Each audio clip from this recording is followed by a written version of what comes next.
So we see approximately 15 to 25% of sessions actually experiencing the problem. And there's a little bit of seasonality around it. So, you know, during Black Friday, we might see those numbers actually spike above 30%.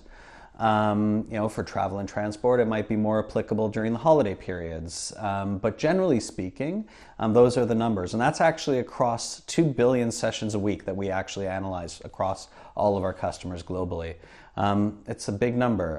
Imagine that, you know, let's say a quarter of your customers are actually experiencing that. Now you can understand why preventing it can actually lift your conversion rates and improve your revenue numbers.